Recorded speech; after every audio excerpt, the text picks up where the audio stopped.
Broadly speaking, mental faculties are the various functions of the mind, or things the mind can do. Thought is a mental act that allows humans to make sense of things in the world, and to represent and interpret them in ways that are significant, or which accord with their needs, attachments, goals, commitments, plans, ends, desires, etc. Thinking involves the symbolic or semiotic mediation of ideas or data, as when we form concepts, engage in problem-solving, reasoning, and making decisions. Words that refer to similar concepts and processes include deliberation, cognition, ideation, discourse and imagination. Thinking is sometimes described as a higher cognitive function, and the analysis of thinking processes is a part of cognitive psychology. It is also deeply connected with our capacity to make and use tools, to understand cause and effect, to recognize patterns of significance, to comprehend and disclose unique contexts of experience or activity, and to respond to the world in a meaningful way. Memory is the ability to preserve, retain, and subsequently recall knowledge, information or experience.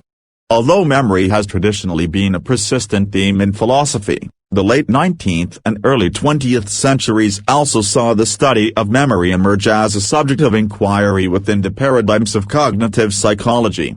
In recent decades, it has become one of the pillars of a new branch of science called cognitive neuroscience, a marriage between cognitive psychology and neuroscience.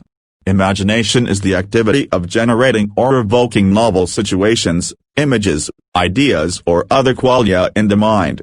It is a characteristically subjective activity, rather than a direct or passive experience.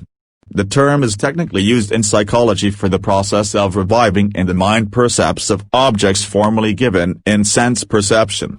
Since this use of the term conflicts with that of ordinary language, some psychologists have preferred to describe this process as imaging or imagery, or to speak of it as reproductive as opposed to productive or constructive imagination.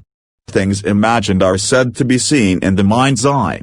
Among the many practical functions of imagination are the ability to project possible futures, or histories, to see things from another's perspective, and to change the way something is perceived, including to make decisions to respond to, or enact, what is imagined.